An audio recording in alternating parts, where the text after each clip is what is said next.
Hello，大家好，我是江江，今天继续来跟大家分享我的读后心得下集，就是通行灵界的科学家史威登堡。因为昨天我讲完我自己有注记的页数重点，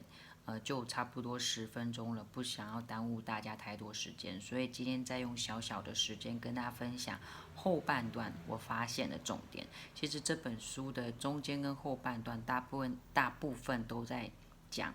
史威登堡他看到的天堂跟中间灵界跟地狱的事情。那在看到这些形容时，我脑袋里面的画面就是我们下棋的棋盘，就是脑袋怎么样出现都是棋盘。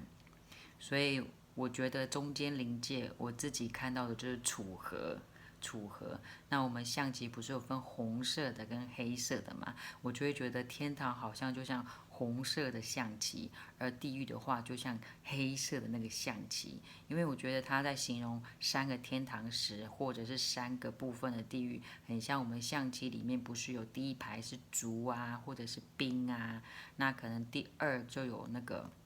像炮啊，然后再最后面才是一些有功能、比较特别功能怎么走向的棋，最后才是那个将跟帅，对不对？那就跟他形容的三个天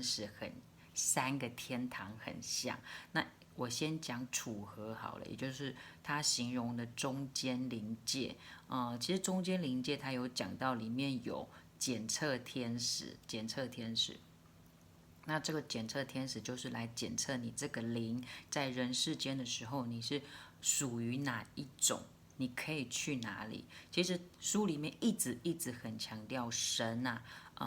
的那个天堂大门都是为了大家而开，只是这个灵有没有办法进入到天堂是一个问题。在这个楚河这个中间临界的时候，就完全决定他要去天堂还是去地狱。讲地狱感觉好像很恐怖哦，但是我觉得如果你用象棋来看的话，也不过就是两个对称的世界，两个对称的世界。所以我现在形容完天堂，你大概也就可以知道，他所讲的地狱是什么模样。那他有很多小故事一直在中间临界，叙说着。比如说，可能很多人在人世间所做的一切，你可能包装起来，会像是好人，但是实际上他所付出的一切，也不过就是要证明自己的时候，那他所做的一切善，到了中间临界，也就是我刚刚讲的楚河，他并不能通过这些检测天使的检测。因为他都是自私自利，一切都是为自己着想，一切都是为自己着想的时候，就没有去爱大家，因为他只爱他自己。那个爱自己的那个爱是自私自利的时候，是进不了天堂的门的。为什么？因为天堂那里的爱就是热，那爱的教条就是光，所以呢，当他没有为大众的那种爱，没有像神一样，神爱世人的那种爱，就是初衷于为对方好的那种爱，其实他是受不了那的光跟热，受不了那样的光跟热，会像被火灼伤一样很痛苦的，所以他会朝另外一个方向进去，也就是书中称的地狱。那我觉得他讲地狱，你们也不要觉得太恐怖啦，就是它就是对称的嘛。那刚刚讲棋盘嘛，所以它有分三，一二三，一二三，我一直会搞错。一二三，一的话就一般般，就是你下棋的时候那个卒，就是我们的老百姓，他可能就是一般般，像我妈妈一般般，没有练习过，也没有在什么太大的宗教里面，或者是他就是做好他自己的角色，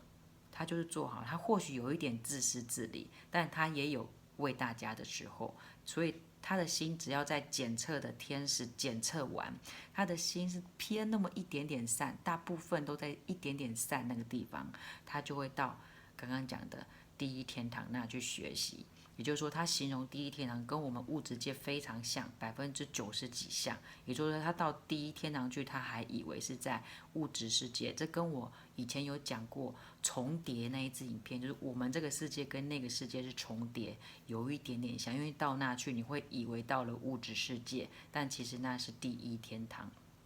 好，我们的棋盘过了那个兵跟卒，是不是接下来就是有功能的棋子？其实第二天堂就是有功能的天使，有功能天使，而这些天使其实也都依规的教义，来付出爱，来教导这个第一天堂的灵，他们就是有功能的。比如说有一些是引导灵啊，所谓的引导灵可能就是你刚过世了，你不知道去哪里，可能引导灵就会引导你来到这个楚河的世界，中间灵界这样子，然后检测完毕再去，或者是很有爱可以教小孩的天使灵啊，就会好好来教这种可能已经夭折的灵这样子，就是一切都在教义下。就是它是有功能的天使，在第二天堂。那当然，这里的光跟热就会比第一天堂来的多一点。好，那当然第三天堂就是棋盘中的帅啊、将啊 ，OK， 最大的也就是最纯净的爱。那第第三天堂，其实在这边的灵是不需要靠教义，也就是说，他完全的起心动念都是为了大家好。他知道大家好，他就会好，所以呢，他不需要教义，也不需要规范，他自发性的，也就是说，在人世间自发性，出自于爱，任何想法都是以爱为出发点的时候，这样的灵几乎到了中间灵界，就会直接被派到第三天堂去了。所以你看，我刚刚已经讲了，第一天堂一般般老百姓的灵，然后有功能的天使。那也是一个灵，然后再来就是任何起心动念都来自像神一样无私的奉献跟给予那种精神的灵，它就会直接到第三天堂。那有讲到这样子的反映到黑棋好了，它一样是这样，也就是说你以为你在人世间付出的很多善，你以为没有人知道你付出的是伪善，伪装的伪善，但到了楚河，一旦被发现，都会显化。也就是说，楚河是一个灵魂完全显现原形的部分，就是他可能，比如说他有形容到一个很美丽的贵族女性，她在人世间永远都是珠光宝气的。用的好，都用的穿的都是好的就是看上去就是很亮眼的人，但是他到了楚河就不一定，因为他的内心很险恶，他在交流的过程一心一意都是想着自己如何可以得到，如何可以取到，如何可以爬上去更高，就是他都是想着他自己，在这里面他的心是丑陋，他到楚河。他就会开始脱掉那个很光鲜亮丽的外表，反而会显化出很丑陋的样子。他有形容地狱的灵呢，大部分都是丑陋的，因为他们的心都是丑陋的。所以在楚河这个中间灵界，就是骗不了检测的天使。检测天使其实也是功能的天使，第二天堂的天使，所以逃不过他的检测。那当然，如果像有些牧师啊，他可能会用宗教的名义来抬高自己的身价。比如说，他来到中间灵界时，他会说：我已经帮神服务，做了这么多神圣的事情，难道我不能进天堂吗？检测天使也会让他去，但是我说过了，那边的光和热，如果你内心没有真正的爱，没有跟那边相符合。相呼应，你到了天堂去，你会被像火灼伤一样滚下来。他不是不让你去，他让你去，但是你待不了，所以你自己会往另外一个方向去。这样你懂我意思吗？我觉得讲得很好。所以天堂跟地狱，你们大家可以了解我讲的棋盘的概念嘛，也不过它就是对称的世界。好，那里面有提到灵界也会有风景啊，那其实风景我看过，我知道它形容的很对，就是那边的风景其实更美丽，胜过于我们物质世界的任何山跟水，而且解析度还比我们在物质界所看到的解析度来得高。